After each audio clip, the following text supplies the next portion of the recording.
could tell this last idea amused her. It was another of my unladylike notions, but I didn't answer. Instead, I burrowed deeper into my feather bolster, pulling the ermine coverlet over my head entirely. I'd give my father's crown for a few more minutes of sleep. I'd been dreaming something wonderful, full of longing, and already I couldn't recall any of it. "Sophia," Jeanette said, her voice still gentle but firmer now. "It's time to dress. Your father is in the great hall and he expects you to join him. You know he does not like to be kept waiting." And so I emerged reluctantly from my bed and dug my bare toes into the sheepskin rug. It was a damp, chill October morning, and I shivered as a chambermaid poked the fire into roaring life.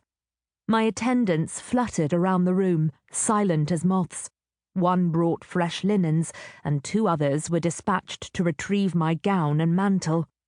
Jeanette herself would unlock the lacquer box to inspect the mound of glittering jewels, choosing which ones should encircle my neck or dangle from my ears. Today, as every day, I was to be scrubbed and dressed and pampered and styled. "You'd think I lacked the arms to do this myself," I muttered as Adelaide, the youngest attendant, moved to take off my nightdress. She suppressed a giggle. These indulgences were my royal right and my royal duty, and we both knew it.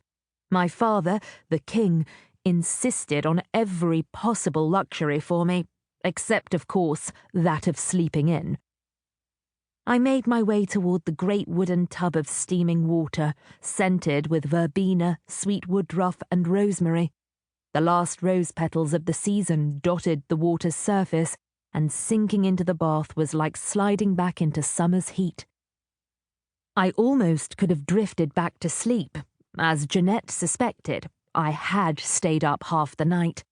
But I had barely closed my eyes when the door to my chamber flung open, and a scullery maid stood gasping on the threshold, her face as white as milk. "What are you doing here, Marjorie?" Jeanette demanded. "This is not your place." "He's coming," the girl whispered. "What they said, it's true. His army."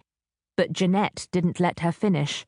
She unceremoniously shoved the girl back into the hall and quickly shut the door. Then she turned back to the room and stared at all of us, and finally me, her expression now dark with worry. My attendants stood frozen, some with their hands to their mouths, and all with terror in their eyes. My heart began to pound in my chest. Ares was advancing upon our realm. For weeks there had been rumours. From the bitter north would come an army of ruthless knights, laying waste to all that they saw.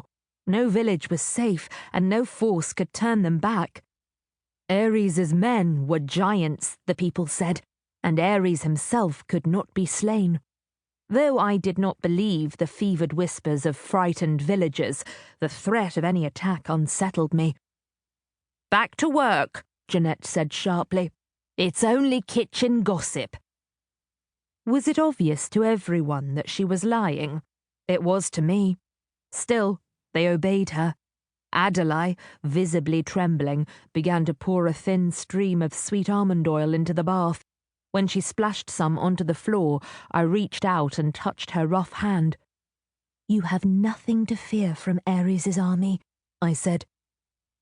All movement in the room stopped again. Adelaide's older sister, Elodie, stared at me with huge, anxious eyes. Faye, the chambermaid who'd been stoking the fire, began to wail. Her cry was as sharp as a wounded animal's. "Oh, Princess," she sobbed, "they say Ares's men are monsters. I don't want to die." Her panic was contagious. Elodie and Adelaide, too, began to weep, but ancient Anna, who had been making my bed, hauled the sobbing Faye upright, slapped a hand over her mouth, and hurried her out of the room. Then she poked her head back through the doorway and threatened everyone else with the switch if they didn't calm themselves immediately. I looked then at wise, sturdy Jeanette. I had known her my whole life, and she was the closest thing I had to a mother. I wanted desperately for her to reassure us, but that wasn't her task.